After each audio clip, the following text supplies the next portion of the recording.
Hello friends, welcome to my channel. আজ আমি এই ফ্লাওয়ারটা কিভাবে এঁকেছি সেটাই তোমাদেরকে দেখাবো। দেখো, প্রথমে কিন্তু পেন্সিল ড্রয়িং বরাবর এইভাবে কালার করে নিচ্ছি। আমি এখানে একটা পার্পল কালারের জামার ওপরে কালারটা করছি এবং প্রথমে এইভাবে অরেঞ্জ কালার দিয়ে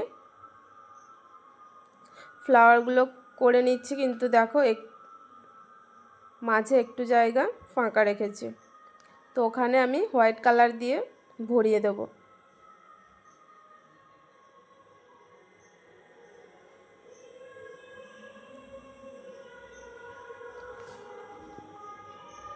আমি 0 সাইজ তুলি দিয়ে কালারটা করছি।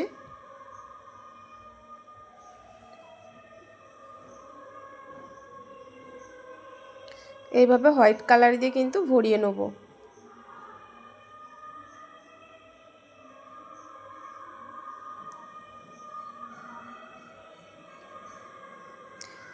যে কালারটা করেছি আমি, ওটা ক্যামেলের অ্যাক্রিলিক কালার। তো তোমরা যখন এই ফেব্রিক কালার করার জন্য কালার কিনবে, তখন কিন্তু তোমরা ডেটটা দেখে নেবে, কারণ ডেটটা যেন রিসেন্ট হয়। একটু বেশি দিনের হয়ে গেলে এই কালারগুলো, তখন কিন্তু ওটা কালারটা একটু মোটা হয়ে যায়, তো কালার করতে কিন্তু অসুবিধা হয়। তোমরা কেনার সময় কিন্তু অবশ্যই রিসেন্ট ডেট দেখে কিনবে। আর এইভাবে যে জামার ওপরে ডিজাইনটা করবে বলে ভাবছো, নিচে কোনো শক্ত কাগজ বা পিচবোর্ডকে এই ক্লিপের সাহায্যে এইভাবে কিন্তু সেট করে নেবে।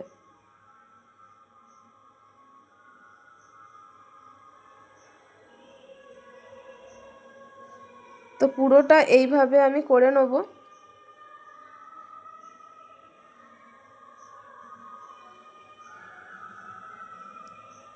এরপর আমি যে ফুলের,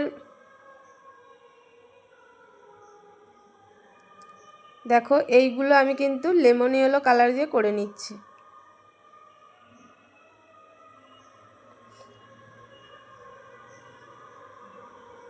দেখো আমার পুরোটা কিন্তু হয়ে গেছে। ভিডিওটা ভালো লাগলে চ্যানেলটা সাবস্ক্রাইব করো, লাইক শেয়ার কমেন্ট করো। Thank you.